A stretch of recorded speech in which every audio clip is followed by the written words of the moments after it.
시간이 되었습니다. 우리 하나님 앞에 예배드리겠습니다. 만국의 족속들아, 영광과 권능을 여호와께 돌릴지어다. 여호와께 돌릴지어다. 여호와의 이름에 합당한 영광을 그에게 돌릴지어다.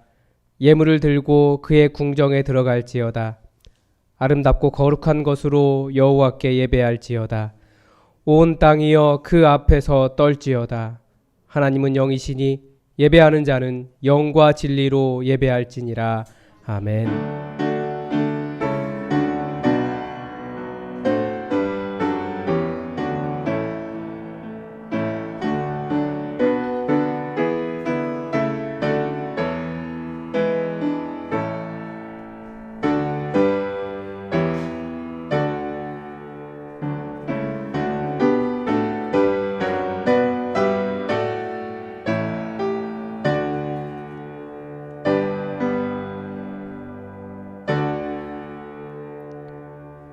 세세무궁토록 홀로 영광을 받으실 하나님 감사합니다.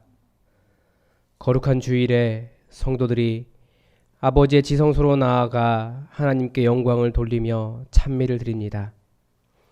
그 있는 곳이 영상 앞이든지 예배당이든지 또한 국내든지 해외든지 우리가 드리는 예배를 기쁘게 받아 주옵소서. 참회하는 심령에 평안을 주시고 연약한 심령은 굳게 세워주시고 우둔한 자들에게는 진리의 말씀을 충만하게 채우사 지혜롭게 하여 주옵소서.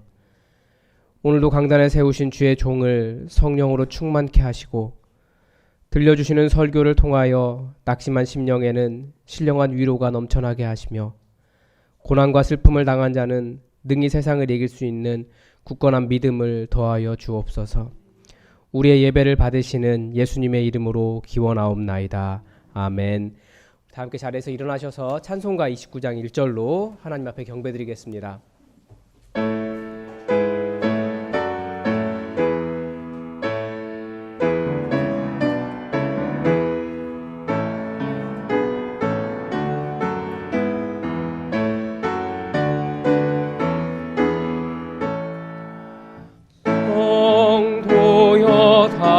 함께 할렐루야.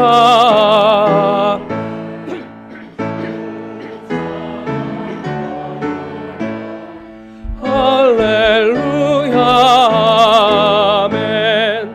주 보좌 앞에서 택하신 은혜를 다 찬양하여라. 할렐루야. 아멘. 고개를 숙이셔서 고백의 기도를 드리겠습니다. 거룩하신 하나님, 저희들은 아버지의 온전하심과 같이 온전하기를 소원하고 있습니다. 그러나 연약한 육신에 매여 원하는 바와는 달리 늘 실족하고 넘어집니다. 더러운 말은 입 밖에도 내지 말라 하셨건만 저희들은 지난 한 주간 온갖 추하고 과격한 말을 함으로 하나님의 영광을 가리고 듣는 사람들의 마음을 불편하게 만들었습니다. 음행과 온갖 더러운 것과 탐욕은 이름조차 부르지 말라 하셨는데 저희들은 오히려 그 죄악된 것을 즐기며 추구하며 살 때가 있습니다. 하나님만 의뢰하고 믿음으로 살아야 하겠다는 것은 결심에서만 그칠 뿐 생활 속에서는 내 경험을 앞세우고 물질을 의뢰하며 의로운 길을 포기하였습니다. 하나님의 자녀답게 살지 못한 모든 죄를 용서해 주옵소서. 예수님의 이름으로 이 고백의 기도를 드립니다. 아멘. 이 시간은 여러분의 목소리가 여러분의 귀에 들리도록 다 함께 우리의 허물을 하나님 앞에 고백하겠습니다.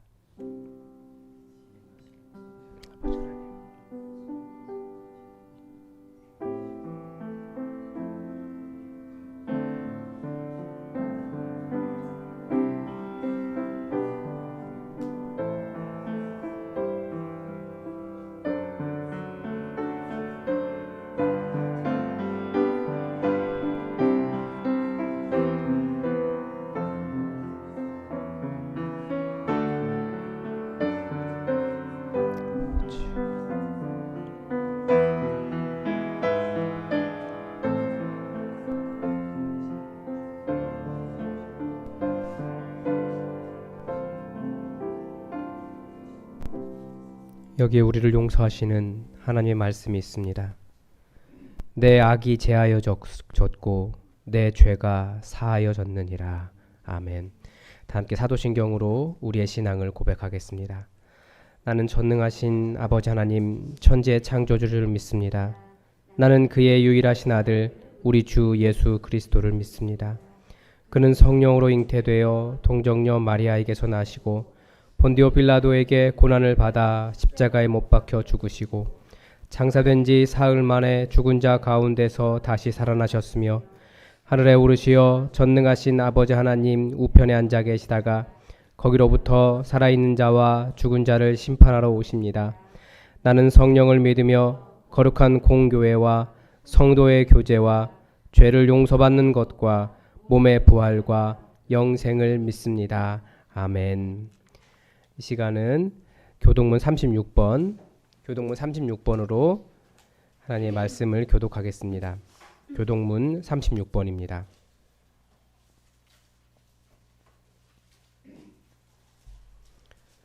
주여, 주는 대대에 우리의 거처가 되셨나이다.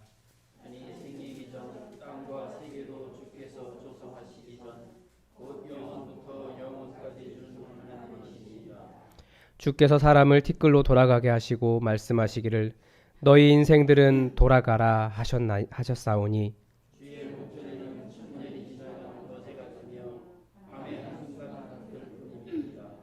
주께서 그들을 홍수처럼 쓸어 가시나이다.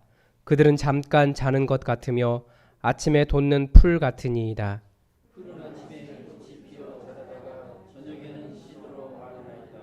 우리는 주의 노에 소멸되며 주의 분내심에 놀라나이다.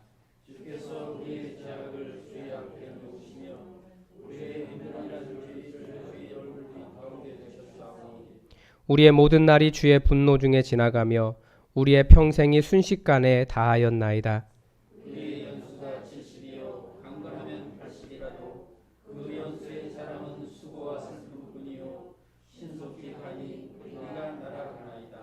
누가 주의 노여움의 능력을 알며 누가 주의 진노의 두려움을 알리이까?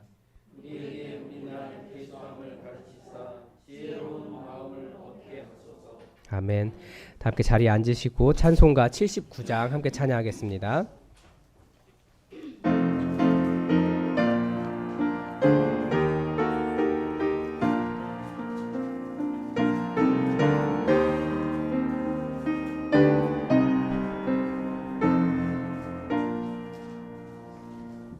주 하나님 지으신 모든 세계 내 마음 속에 그리어볼 때 하늘의 별 울려 퍼지는 뇌성 주님의 권능 우주에 찬네. 주님의 높고 위대하심을 내 영혼이 찬양하네. 주님의 높고 위대하심을 내 영혼이 찬양하네.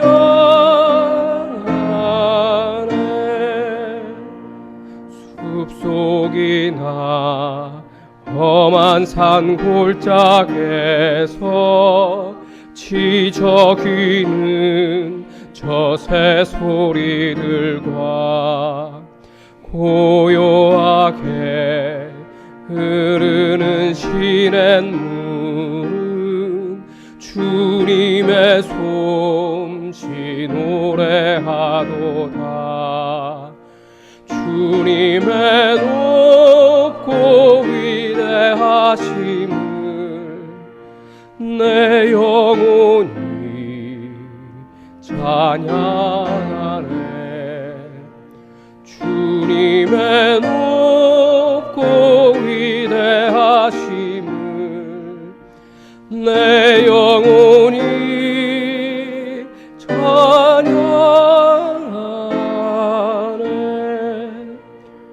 주 하나님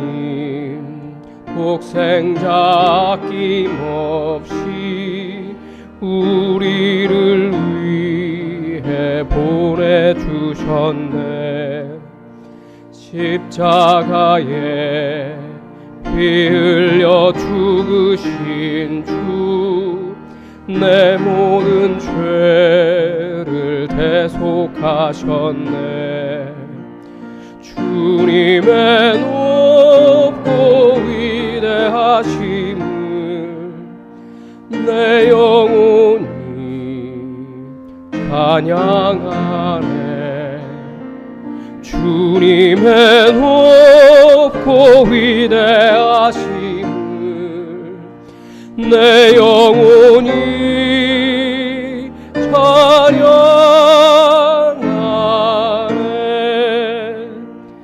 내 주 예수 세상에 다시 올 때 저 천국으로 날 인도하리. 나 겸손히 엎드려 경배하며 영원히 주를 찬양하리라. 주님의 높고 위대하심을 내 영혼이 찬양하네. 주님의 높고 위대하심을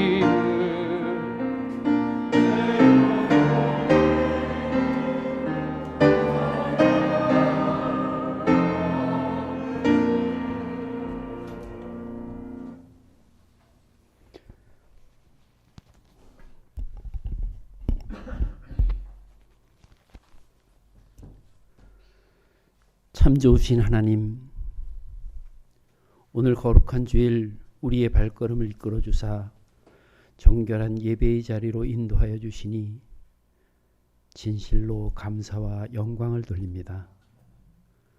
죄로 더럽혀진 우리들 감히 주님 앞에 얼굴을 들 수 없사오나 보혈의 공로로 깨끗게 하심을 믿사오니 이 시간 성령 하나님께서 주장하사 주님 앞에 온전하고 거룩한 예배 되게 하시옵소서. 어둠 속에 한 줄기 소망으로 다가오시는 주님, 코로나19로 언제 그칠지 모르는 암울함 속에서 이번 주는 하면서 마스크를 쓴 채 지내고 있길 벌써 10개월째 접어들었습니다. 이로 말미암아 온 세계는 패닉 상태에 이르고 경제는 마비되고 불신의 사유는 점점 더해가 이 상황이 끝나도 회복이 막막한 지경에 이르렀습니다. 하나님, 인간의 오만함과 무지로 자연의 순리를 어겨 이렇게 어려운 상황을 초래하게 됨을 우리가 아오니 용서하여 주시고 하루빨리 어려움에서 벗어나 서로 얼굴을 보고 격려하며 주께 찬양하고 경배하는 행복한 예배를 드릴 수 있도록 인도하여 주시옵소서. 철을 따라 모든 것을 채워주시는 주님, 지난 주간에는 우리 민족 고유의 명절 추석이 있었습니다. 상황이 여의치 않아 고향에 가지 못해 멀리 다녀오지는 못했지만 지나다니면서 산과 들에 물든 때이른 오색 단풍과 논밭에 누렇게 익은 벼, 광주리에 채워진 열매들을 보며 하나님의 섭리에 놀라움을 더할 수가 없었습니다.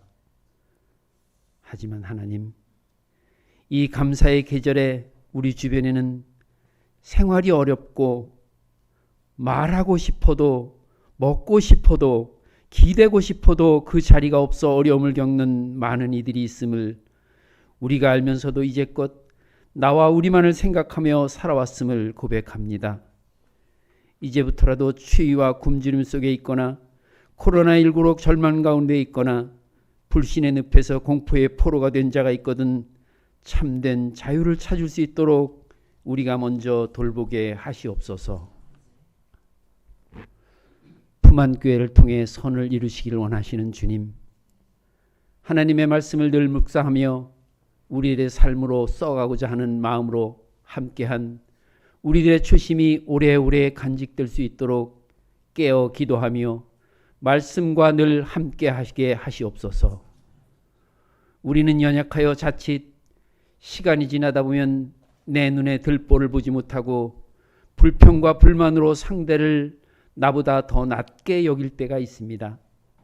그때마다 진실로 낮은 자의 평안을 누리게 하옵시고 기쁠 때나 슬플 때나 어려울 때나 힘들 때나 원망보다는 서로가 칭찬하고 격려가 살아있는 저희들 되게 하시며 또 한 번의 배려와 두 번의 격려 그리고 또 한 번의 부두움이 있게 하여 주시옵소서.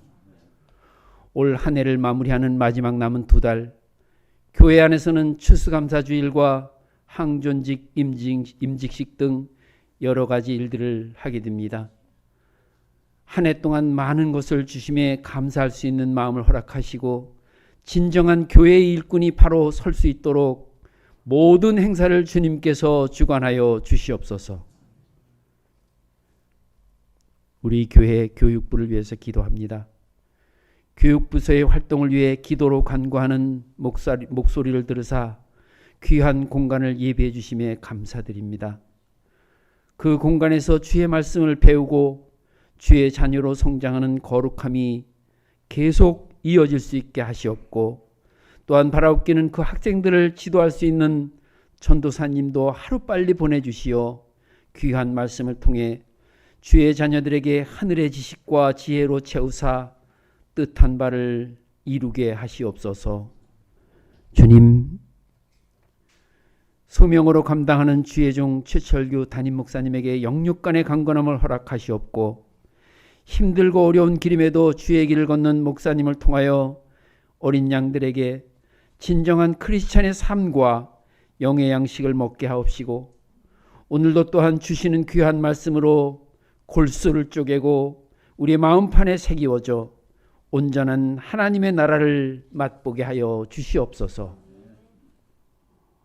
오늘도 주를 찾는 모든 이에게 복 주시기를 원하시는 주님, 귀한 성일 성전에서의 봉사와 헌신하는 이들을 축복하여 주시고 주의 이름으로 모인 온 성도들에게 하늘의 신령한 은혜가 넘치게 하시며 특히 몸이 아파 이 자리에 나오지 못한 환우들에게도 같은 은혜로 축복하여 주시옵소서. 이 모든 말씀을 오늘도 살아 역사하사 이웃의 섬김의 본을 보이시기를 바라시는 예수 그리스도의 이름으로 간절히 기도하옵나이다. 아멘.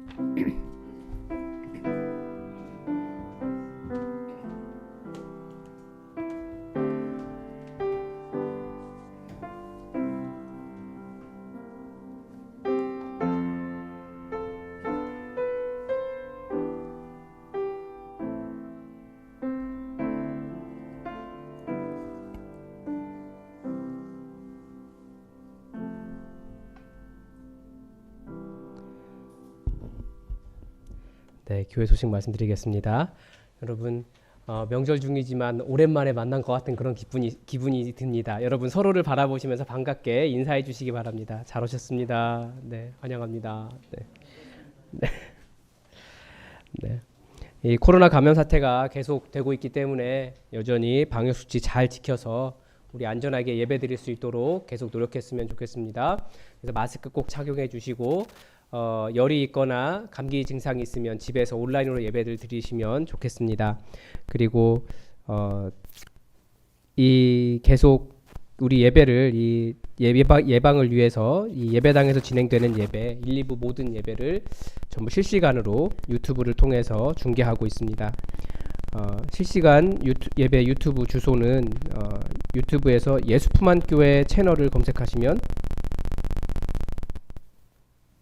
네, 갑자기 살아난 이유가 뭘까요?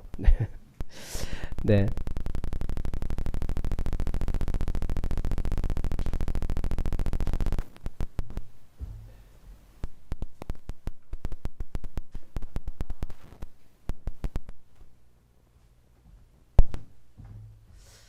정확하게는 알 수 없습니다. 왜 그런지. 예, 유튜브에서 예수품안교회 채널을 검색하시면 그러면 실시간 예배와 저희 새벽기도, 수요기도의 모든 영상을 다 보실 수 있습니다. 10월 정기 운영회가 10월 10일 토요일 오후 4시에 회의실에서 개최됩니다. 그리고 오늘도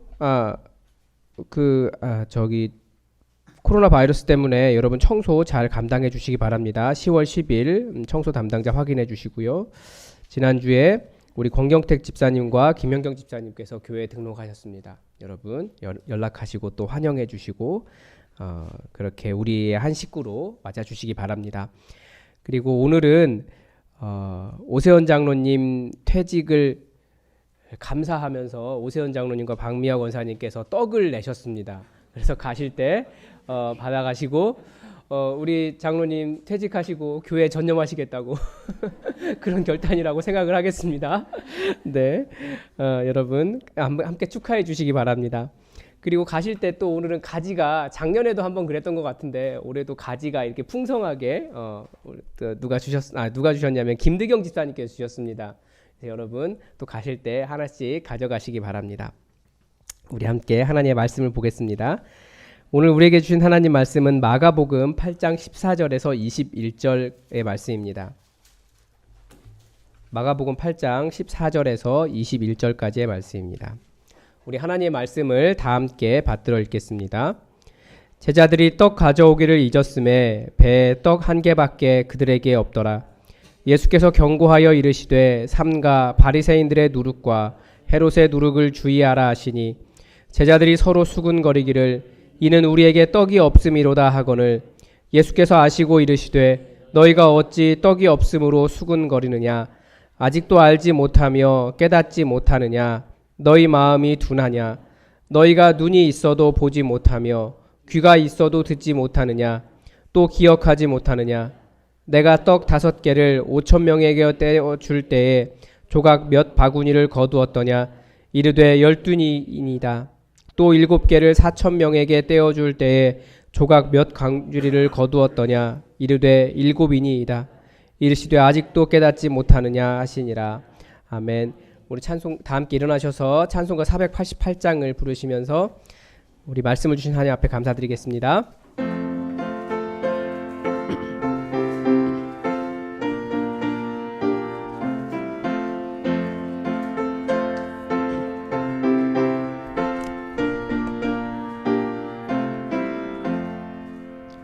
이 몸의 소망 무언가 우리 주 예수뿐일세 우리 주 예수밖에는 믿으리야 주 없도다 주 나의 반석이시니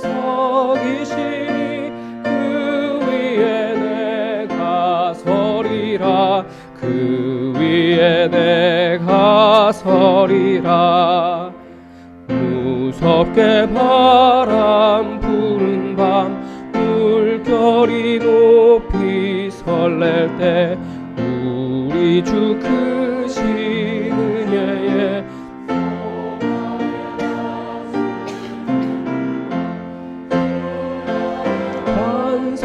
반석이시니 그 위에 내가 서리라 그 위에 내가 서리라 세상에 믿던 모든 것 끊어질 그날 되어도 구주의 언약 미사와 내 소망 더욱 크리라 주 나의 반석이시니 그 위에 내가 서리라 그 위에 내가 서리라 바라던 천국 올라가 하나님 앞에 배울 때 구주의 의를 힘입어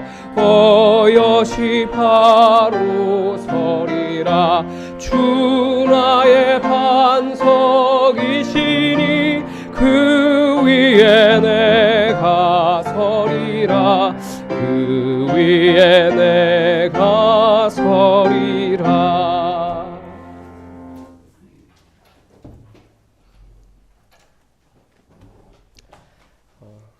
다들 명절 잘 보내셨습니까? 네.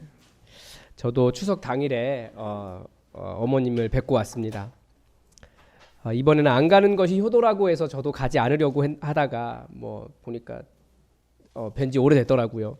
그래서 휴게소에 들리지 않겠다라고 하는 각오를 가지고 그냥 운전해서 갔습니다. 새벽기도 끝나자마자 바로 준비해서 출발했더니 도로도 하나도 안 막히고 생각보다 훨씬 빨리 도착했습니다.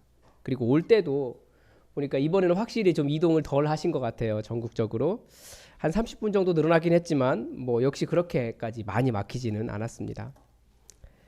그런데 혼자 다녀왔기 때문에 혹시나 운전하다가 졸거나 실수할까봐 약간이 걱정이 되어서 라디오를 크게 틀어놓고 그렇게 운전을 했습니다.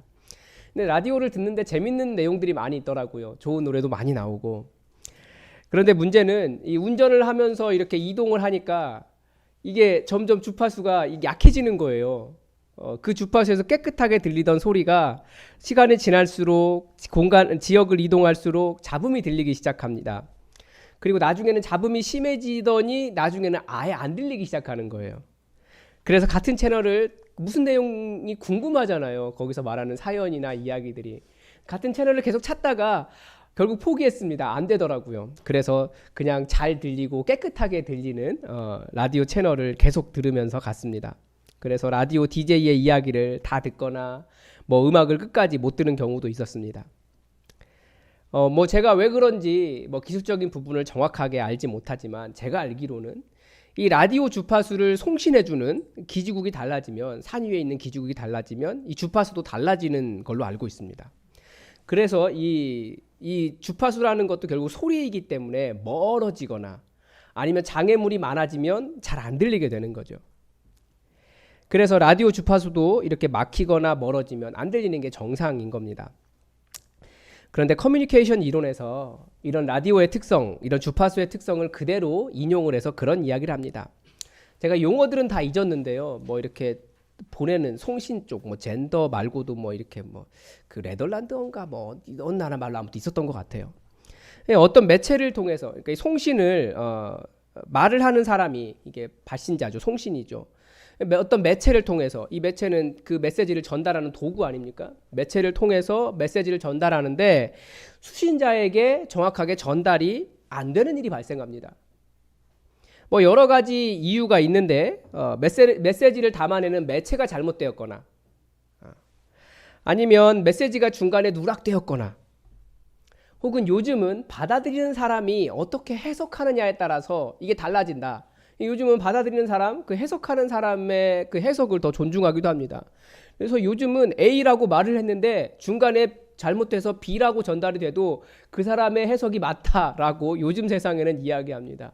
그러나 성경 말씀에서는 사실은 A라고 말했는데 B라고 해석이 되면 굉장히 큰 문제가 발생하겠죠. 그런데 그래서 이렇게 이쪽에서 A라고 말했는데 수신자가 A라고 받아들이지 못하는 이유를 똑같이 뭐라고 이야기하냐면 노이즈, 잡음이라고 이야기합니다. 그래서 오늘 본문 속에서 하나님 나라가 이 예수님에게서 제자들에게로 혹은 성경에서 사람들에게로 바르게 전달되지 않는 이유에 대해 그 핵심적인 노이즈가 무엇인지 오늘 본문은 잘 가르쳐 줍니다. 이야기를 잠깐 보면 지난주는 바리새인들이 표적을 구했지만 주어지지 않을 것이다 라고 하는 내용이 나왔고요. 그리고 그 전주에는 떡 7개로 4,000명을 먹이신 사건이 기적이 나왔습니다. 이 전체적인 지금 흐름은 중요한 것이 뭐라고 말씀드렸냐면 핵심은 예수님이 누구신지 깨닫지 못하는 제자들과 바리새인들에게 제발 예수님이 누구신지 깨달아라. 그분이 어떤 분인지 깨달아라. 그런 예수님의 요청을 보여주고 있습니다. 그리고 오늘 본문은 바로 그 4,000명을 먹이신 사건하고 그리고 바리새인들에게 주어진 경고 2개를 합쳐서 어떤 종합적인 결론을 하나 가르쳐 줍니다.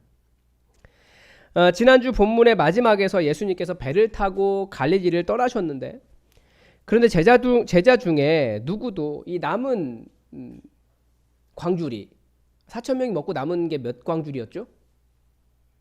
7광주리. 7광주리를 그 광주리에 떡을 챙기지 않은 겁니다. 그래서 심지어 배에 떡이 1개밖에 안 남은 거예요. 상황은 그랬습니다. 예수님은 그런 상황과 관계없이 배를 타고 떠나는 이유를 가르쳐 주셨어요. 그러니까 그런 상황 때문이 아니라 제자들에게 가르쳐 주신 거죠. 보라, 바리새인들의 누룩과 헤롯의 누룩을 주의하라. 아주 강한 경고를 주신 거예요. 절대 너네들은 바리새인들의 누룩과 헤롯의 누룩을 따라가지 말아라라고 강력하게 경고하신 겁니다. 이것은 분명히 우리에게도 지금도 말씀하시고 우리에게도 경고하시는 것이에요. 바리새인의 누룩과 헤롯의 누룩을 따라가지 말아라. 그런데 제자들이 수군거리기 시작했습니다. 우리가 떡을 갖고 있지 않아서 저런 말씀을 하시는 거야. 정말 커뮤니케이션에 대혼란이 일어났습니다. 예수님은 바리새인들의 누룩과 헤롯의 누룩을 조심하라고 경고하셨는데 제자들은 누룩, 빵 만들 때 쓰잖아요. 이 누룩이라는 단어 때문에 자신들이 빵을 몇 개나 가져왔는지를 고민했습니다. 이 잡음 때문에 이 커뮤니케이션에서 정확히 되지 않은 잡음으로 인해서 예수님이 속이 터지셨던 것 같아요. 그래서 이렇게 말씀하십니다. 너희가 어찌 떡이 없음으로 수군거리느냐? 아직도 알지 못하느냐? 깨닫지 못하느냐? 너희 마음이 둔하냐? 너희가 눈이 있어도 보지 못하며 귀가 있어도 듣지 못하느냐? 또 기억하지 못하느냐? 내가 떡 5개를 5,000명에게 떼어줄 때 몇 바구니를 거두었더냐? 이제 다른 이야기, 오병이어 또 이야기하시죠? 이 예수님의 메시지가 전달되지 않은 이유가 무엇입니까? 이 질문은 하나님의 말씀을 가지고 있는, 그러니까 바리새인들도 하나님의 말씀을 가지고 있었는데 왜 그들에게 하나님의 나라가 이루어지지 않았을까? 이 질문과 같은 내용입니다. 계속 잡음이 일어나는 이유, 사람들이 가지고 있는 그 관점 때문이라는 겁니다. 오늘 본문 자체가 사실은 계속 예수님에 대한 이야기를 해야 돼요. 예수님이 누구신가? 예수님이 어떤 분인가? 우리도 그것을 깨달아야 되기 때문에 그 이야기를 해야 되지만 이미 앞에서 이야기했고 또 계속 이야기할 것이기 때문에 오늘은 바리새인의 누룩과 헤롯의 누룩, 예수님이 그렇게 경고까지 하시면서 제자들에게 절대 교회에는 있어서는 안 되는 그 바리새인들의 누룩과 헤롯의 누룩이 무엇인지 우리가 그 경고를 들으면서 하나님 나라를 이뤄가기를 바랍니다. 이 첫 번째는 바리새인들의 누룩입니다. 대체 이 바리새인들의 누룩이 무엇이기에 예수님은 경고까지 하시면서 조심해라 라고 하셨을까요? 이 마가복음에서 말하는 이 바리새인의 누룩의 의미가 분명하지 않았다고 생각했는지 그 이후에 쓰여졌다는 마태복음에서는 이 부분에 추가적인 설명을 하고 있습니다. 그제서야 제자들이 떡의 누룩이 아니요 바리새인과 사두개인들의 교훈을 삼가라고 말씀하신 줄을 깨달으니라. 마태복음 16장 12절입니다. 누가복음은 다른 문맥에서 예수께서 먼저 제자들에게 말씀하여 이르시되 바리새인들의 누룩 곧 외식을 주의하라. 이 복음서의 시대에 교회들에게 바리새인들의 누룩이라고 말하면 그 단어가 즉 그들의 교훈, 그들의 가르침, 그리고 외식, 즉 겉으로만 거룩한 척하고 겉만 번지르르하게 꾸미고 그것이 자기 자랑과 하나님 앞에서 자기 의가 되어서 그렇지 못한 다른 사람을 정죄하고 자기는 거룩하다고 자랑하는 그런 삶, 그런 가식적인 삶, 이것을 바리새인들의 누룩이라고 불렀습니다. 다시 한번 마가복음에 나온 바리새인들의 문제를 볼까요? 가장 첫 번째 나온 것이 세리와 죄인들과 함께 먹는 예수님에 대해 어찌하여 세리 및 죄인들과 함께 먹는가? 라고 말했습니다. 바리새인들은 자신들을 종교적으로 고상하다라고 평가하며 그렇지 않은 사람들을 정죄했습니다. 그래서 무엇보다도 바리새인들의 첫 번째 누룩은 자기들은 다르다, 자기들은 조금 더 뛰어나고 고상한 사람들이다 라고 말하는 우월감입니다. 그것도 하나님의 이름으로 정당화한 종교적인 우월감이에요. 예수님의 눈에는 창녀든 세리든 죄인이든 다 하나님의 긍휼이 필요한 사탄의 권세 아래 신음하는 불쌍하고 연약한 피조물이었습니다. 그런데 바리새인들은 하나님을 섬긴다고 해서 특별히 자기들이 더 우월하다, 거룩하다 이런 생각을 하고 있었는데 그것이 바리새인들의 누룩이었습니다. 교회에게 그렇게 하지 말라고 예수님 경고하셨습니다. 또 하나 바리새인들이 예수께 말하되 보시오 저들이 어찌하여 안식일에 하지 못할 일을 하나이까. 바리새인들의 두 번째 누룩은 이 율법을 중시하면서 끊임없이 사람들을 정죄한 겁니다. 이 부분을 설교하면서 그런 말씀을 드렸어요. 성경의 말씀은 우리에게 자유를 준다고요. 그런데 인간은 계속해서 공포를 주면서 세상 사람들을 지배하기 위해서 규정을 만들고 그것을 지키지 않으면 정죄한다고요. 즉 자유하게 하는 말씀이 아니라 이런 율법으로 사람을 얽어매고 그 율법 안에 있지 않으면 정죄하고 하나님을 경외하지 않는 사람이라고 규정하는 겁니다. 하나님의 마음은 하나님의 말씀 안에서 자유하는 겁니다. 바리새인들의 누룩은 이 천하보다 귀한 사람을 정죄하고 죄책감을 갖게 했습니다. 초대교회가 예수님의 이 가르침을 어떤 식으로 이해했는지 보여주는 이야기가 하나 있습니다. 사도행전 15장에 나와 있는 예루살렘 교회회의입니다. 복음이 전 유럽 세계로 이렇게 확장되면서 교회에게 어떤 윤리적인 문제가 나타나기 시작했습니다. 대체 교회가 어떤 곳이고 그 유대인이 아닌 문화 속에 살았던 소위 이방인 그 사람들에게 의해서 바바리안이 뭐라고 하는지 말을 알아듣고 바라바르 이렇게 얘기한다고 못 알아들어서 바바리안, 이방인 내지는 야만인 이렇게 부르는 거거든요. 그러니까 그 바바리안, 그 이방인들, 야만인들에게 어떻게 가르쳐야 되는가 하는 문제가 발생한 겁니다. 그래서 이방인의 선교사인 이 사도 바울이 예루살렘 교회로 와서 교회와 사도들과 장로들과 함께 이 문제에 대해 아주 심각하게 회의를 합니다. 성경은 뭐라고 기록하고 있냐면 많은 변론이 있은 후에라고 결론을 내렸다라고 이야기하고 있어요. 많은 변론 후에. 그렇겠죠. 문화가 다양하기 때문에 유대인의 문화로만으로도 해석할 수는 없어요. 당연히 성경의 말씀을 보아야겠죠. 성경의 말씀을 본다는 것이 자칫 유대인의 관점에서 율법적으로 볼 수도 있기 때문에 그래서 예수님은 무엇이라고 말씀하셨는가? 심각하게 많은 토론을 한 거예요. 그리고 결론이 무엇이었습니까? 예루살렘 교회가 비유대 그리스도인들에게 율법 전체를 다 지킬 필요가 없다. 그리고 가르쳐준 지키라고 한 규정은 매우 단순했습니다. 누구도 매지 못할 멍에를 제자들의 목에 두려느냐? 우상의 더러운 것과 음행과 목매어 죽인 것과 피를 멀리하라고만 가르쳐라. 이게 무슨 말입니까? 제가 신대원 다닐 때 교단 신학의 한계를 많이 고민하고 있을 때였어요. 그런데 예배 설교학 교수님께서 예배 순서를 다시 짜보라 라고 하면서 그러면 저희가 마음대로 해도 됩니까? 라고 했더니 정말 명쾌한 답을 주셨어요. 죄가 아니면 다 해봐라. 죄가 아니면 다 가능한 것이 원래 복음 안에 있는 자유함입니다. 그래서 교회는 지역과 언어와 문화와 역사에 따라 서로 다른 교회 전통을 만들 수 있었습니다. 그리고 그렇게 형식과 신학과 전통이 달라도 우리는 하나의 교회입니다 라고 말하는 것이 복음 안에 있는 자유함입니다. 그런데 바리새인들의 누룩은 율법으로 성경과 아무런 관련이 없는 규정들로 하나님의 자유를 제한했다는 거예요. 그러지 말라는 겁니다. 바리새인들의 누룩은 또 많이 있습니다.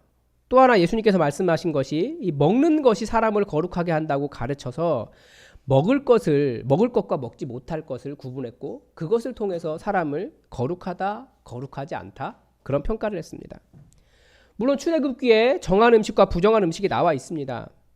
그런데 하나님께서 그렇게 하신 이유를 3000년이나 지난 우리 시대에 정확하게 해석할 수 있을까요?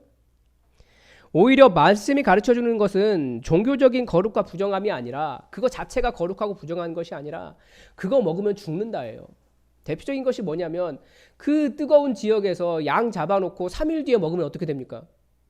썩은 고기 먹는 거예요. 죽는 거예요. 근데 그 말씀에 뭐라고 되어 있냐면 첫째 날과 둘째 날까지 먹을 수 있는데 셋째 날에 먹으면 백성 중에서 끊어질 것이다 이렇게 되어 있어요. 당연히 썩은 고기 먹으면 백성 중에서 끊어지는 거예요. 죽어야 되니까. 그런 식의 부정함과 정함, 그들을 지켜주기 위한 것이지 어떤 음식 자체가 진짜 정하다, 부정하다, 그래서 그거 먹으면 사람이 어떻게 된다, 그런 의미가 아니라는 거예요.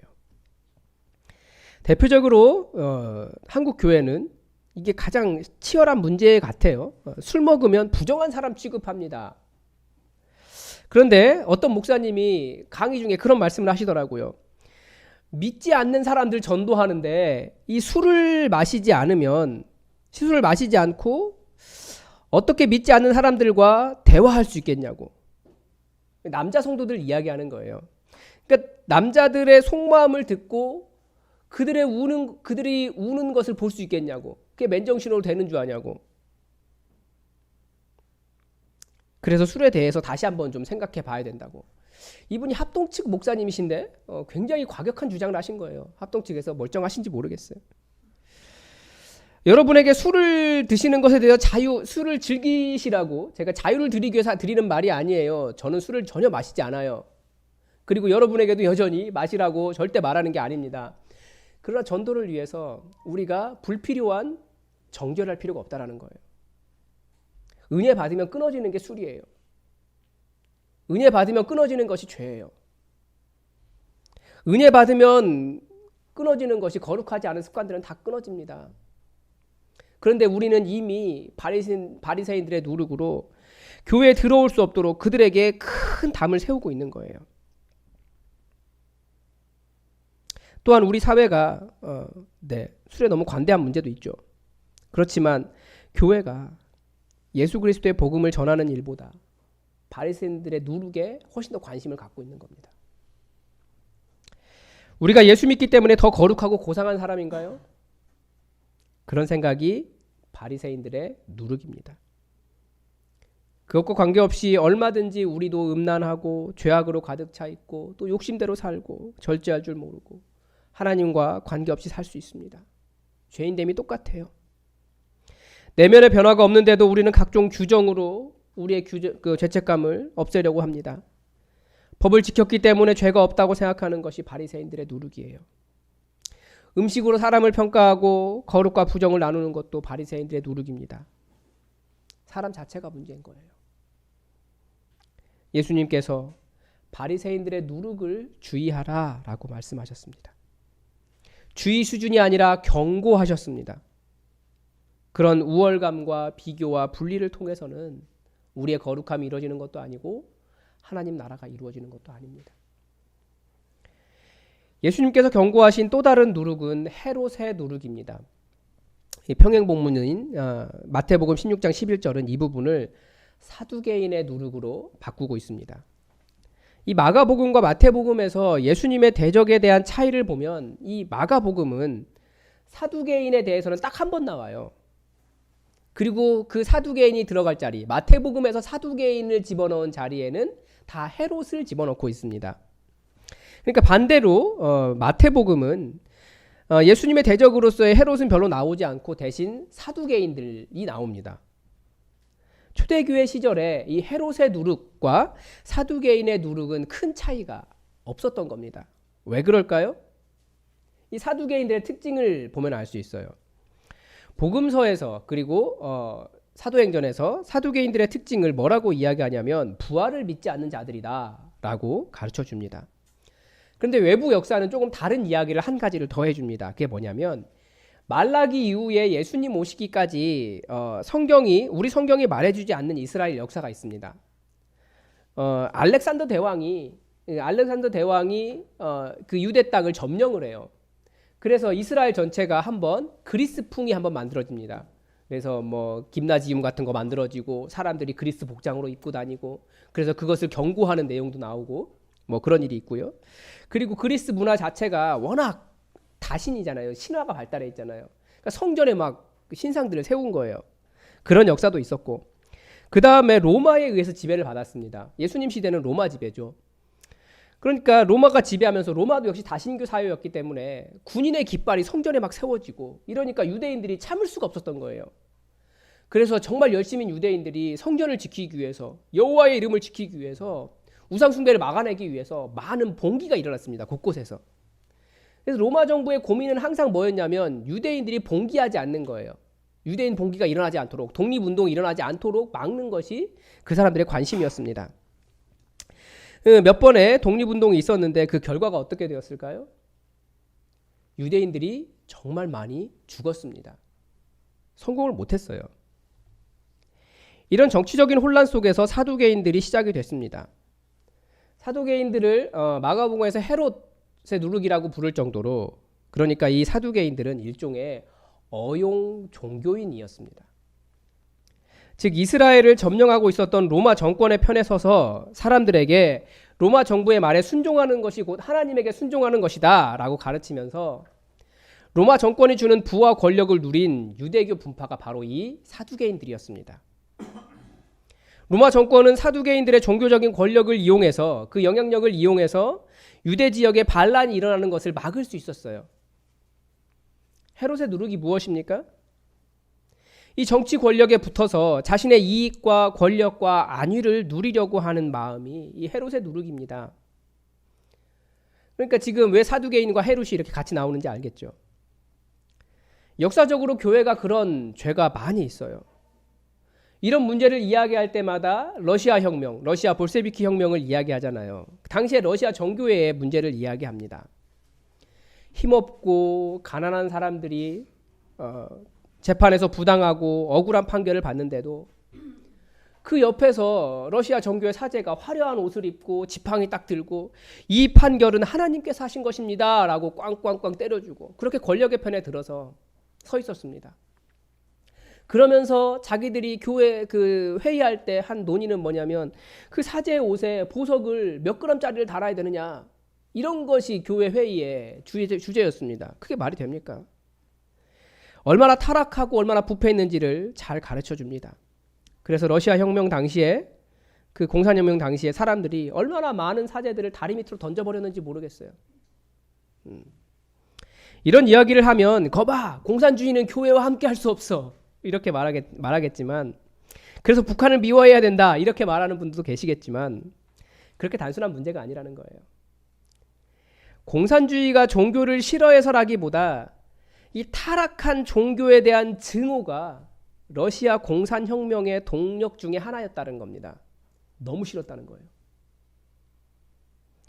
교회가 헤롯의 누룩에 취하면 교회는 온 세상의 증오의 대상이 될 수 있습니다. 우리나라도 예외는 아닙니다. 대표적인 것이 일제강점기에 있었던 신사참배 결의입니다. 신사참배가 우상이다 라고 외치는 선교사들을 쫓아내버렸어요. 주기철 목사님 같은 분 면직시키고 감옥에 집어넣고, 신사참배 반대하는 교회 문에 못질을 해서 모이지 못하게 하고, 뭐 저도 운동권 세대가 아니기 때문에 잘 모르지만 근대에 우리가 들은 이야기는 뭡니까? 무당 최태민을 목사로 만들고 그를 따르는 정치 세력에 의해서 교회 메시지가 영향을 받은 거예요. 복음주의는 순수 복음이라고 말하며 사회의 제도적 부조리와 정권의 불의함에 대해서 말하지 못하게 했습니다. 최근에도 통합교단의 헤롯의 누룩을 따르는 일이 있었습니다. 목회지 세습에 대해서 그러면 안 된다, 그게 틀린 것이다, 1년 전에 있었던 결의에 대해서 그걸 바꾸려고 했는데 그 논의조차 할 수 없도록 만들어버렸습니다. 그건 아마 여러분들이 언론을 통해서 많이 보셨을 겁니다. 이것이 헤롯의 누룩인 이유가 뭐냐면, 목회지 세습이 정당하지 않다라고 장로회 신학대학교 교수님들이 계속해서 지적하고 성명서 발표하고 그렇게 하니까 다른 신학교 총장들은 압도적으로 인준을 해줬어요. 거의 98%, 뭐 100%에 가깝게 인준을 해줬는데 장로회 신학대학교 총장님은 인준을 안 해줘버린 겁니다. 부결시켰어요. 그래서 지금 장로회 신학대학교는 총장이 없습니다. 자신들의 말을 듣지 않으면 어떻게 된다라고 하는 경고를 보여준 거죠.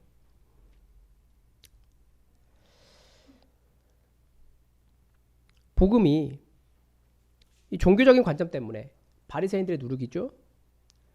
정치적인 관점 때문에 헤롯의 누룩이죠. 복음이 복음되지 못하고 있습니다. 그런데 지금 이 가르침의 배경이 되는 것이 무엇입니까? 칠병이요. 우리가 떡 가져오는 것을 잊었도다. 우리에게 떡이 하나밖에 없도다. 먹을 것입니다. 복음이 복음되지 못하고 예수님의 가르침이 정확하게 전달되지 못하는 결정적인 이유는 먹고 사는 문제 때문입니다. 즉 바리새인의 누룩, 헤롯의 누룩에 더해서 또 하나 말하고 있는 것, 왜 깨닫지 못하느냐, 내가 무슨 일을 했는지 너희가 보지 않았느냐라고 말하는 세 번째 누룩은 먹고 사는 문제가 더 중요하다라고 생각하는, 사람이 떡으로만 산다라고 하는 누룩입니다. 사람들이 예수님을 알아보지 못하는 이유, 예수님의 메시지에 귀 기울이지 못하는 이유는 먹고 사는데 도움이 안 되기 때문이다 라고 생각하기 때문입니다. 사람들이 바리새인들의 누룩에도 관심이 없는 사람들이 있어요. 헤롯의 누룩에도, 누룩을 따르는 이유, 그것에서 관심 없는 사람들이 있습니다. 지금 당장 먹고 사는 것이 문제라는 거예요.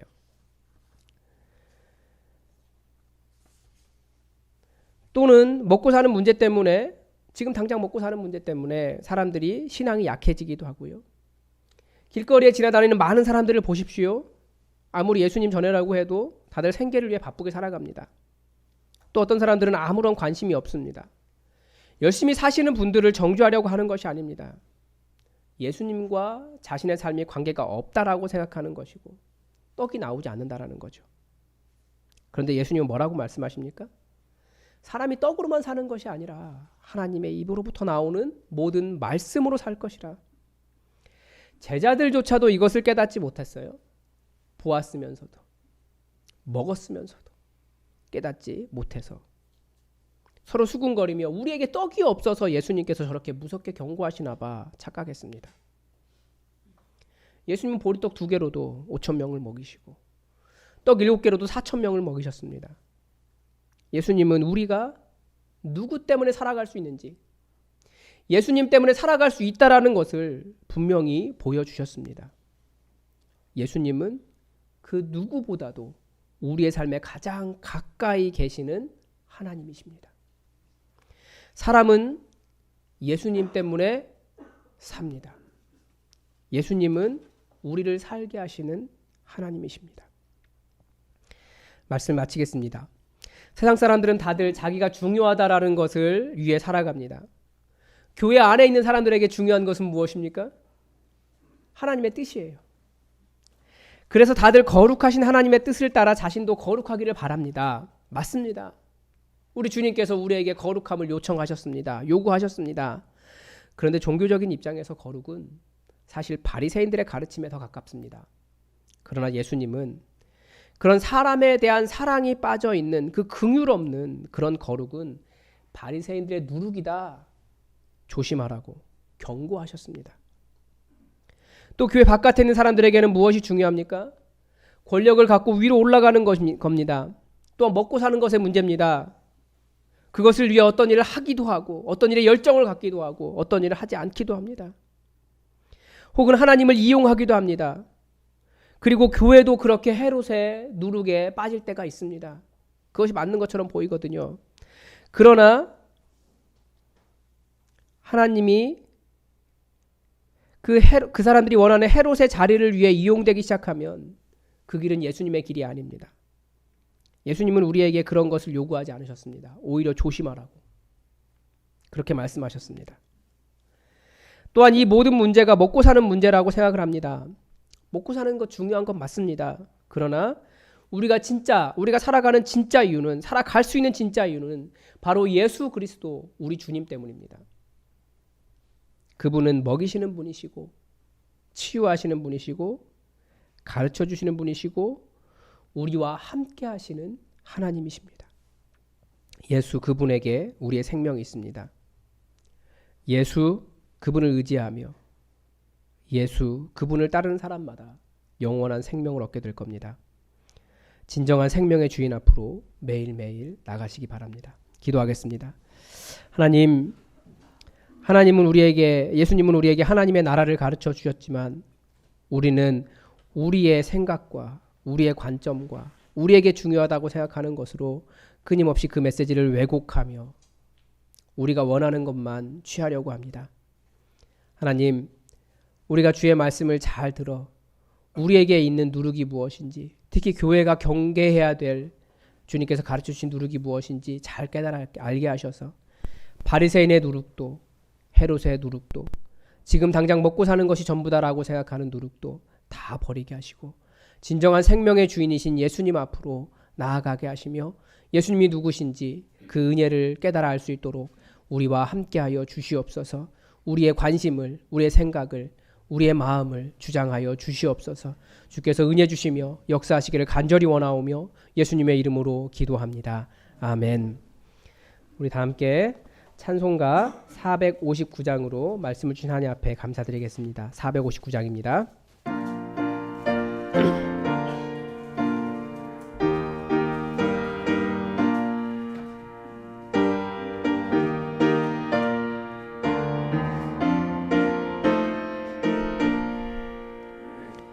누가 주를 따라 섬기려는가?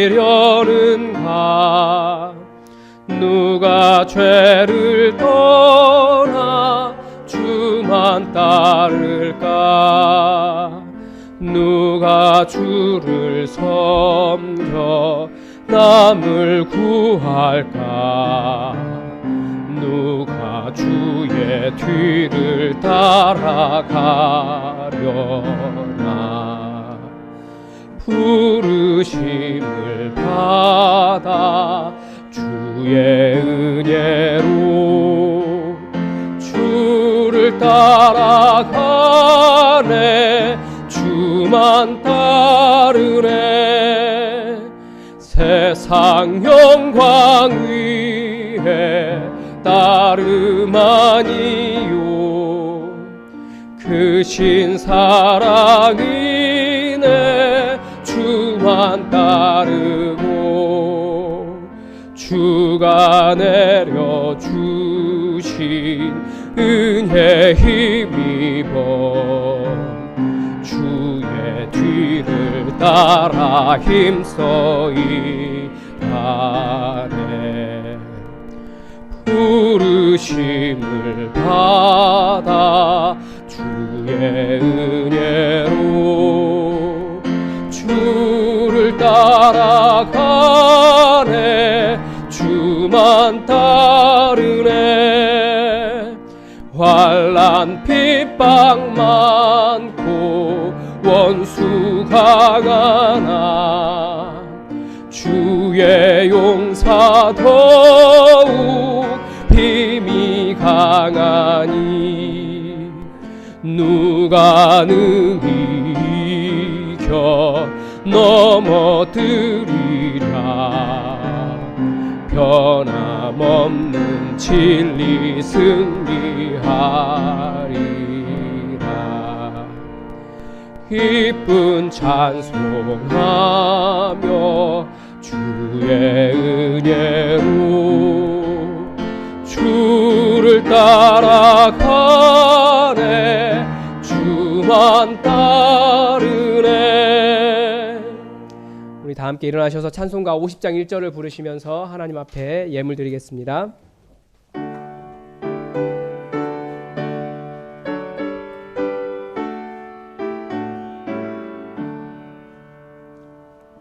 내게 있는 모든 것을 아낌없이 드리네.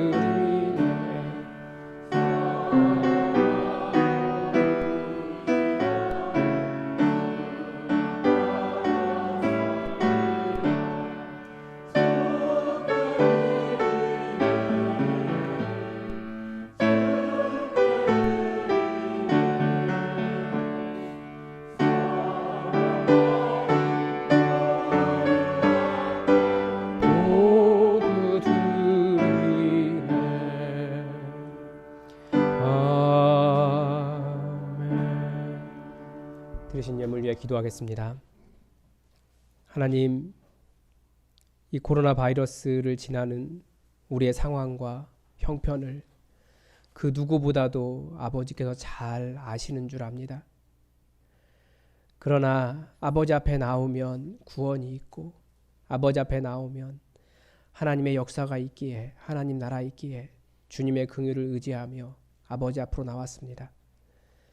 또한 아버지 앞에 이런 상황 속에서도 주님께서 주신 것에 감사하여 10의 1조를 드리며 또한 삶의 모든 것이 주님께서 주신 것이기에 감사하며 하나님을 인정하며 또 하나님 앞에 예물을 드리오니 하나님 이 마음과 정성을 받아 주시옵소서.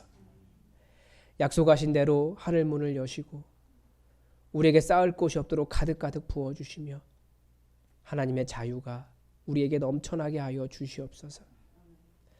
하나님 또 간절한 기도를 담아 주님의 치유하심과 인도하심과 우리의 상황을 새롭게 열어주시기를 원하는 마음으로 드린 예물도 있사오니 그 마음과 그 기도를 헤아려 주시고 하늘 보좌에서 우리를 신원하여 주시며 주님의 위로로 우리 삶이 넘치게 하여 주시옵소서. 하나님 이 어려운 상황을 지나며 하나님께 드리고 싶은 마음이 너무나 가득하지만 그 마음 다 표현하지 못하는 안타까운 마음도 기억하여 주시고 하나님 나라 위에 그 인생 전체를 사용하여 주시며 이 모든 상황을 잘 이겨나갈 수 있도록 때때로 먹을 것을 주시고 또 필요한 것을 공급하여 주시며 잘 이겨나갈 수 있도록 힘과 능력을 더하여 주시옵소서. 하나님 주님께서 우리의 예물을 받으심을 인하여 감사드리며 우리 예배 가운데 함께 해주심을 인하여 감사드리며 봉헌 기도 드립니다. 아멘. 우리 함께 찬송가 400장 부르시면서 파송찬양 함께 하겠습니다. 400장입니다.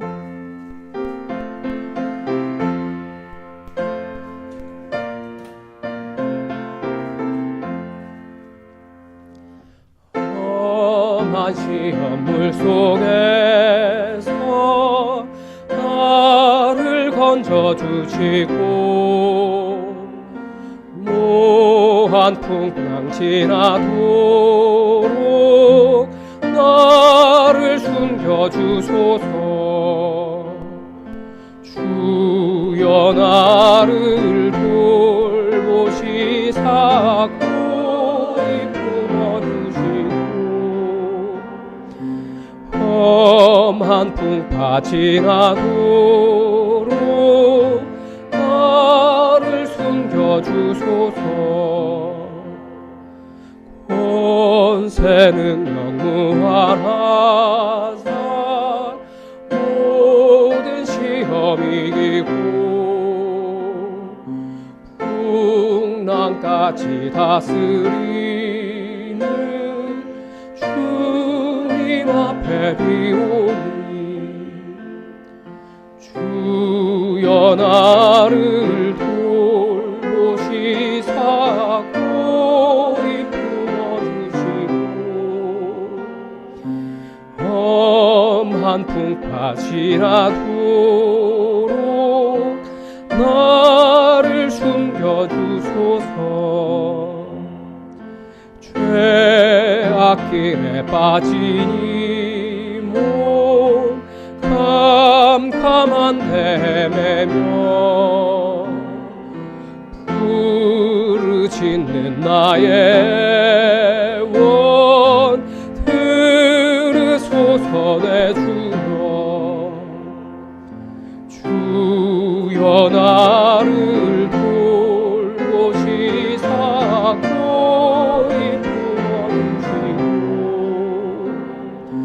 험한 풍파 지나도록 나를 숨겨주소서.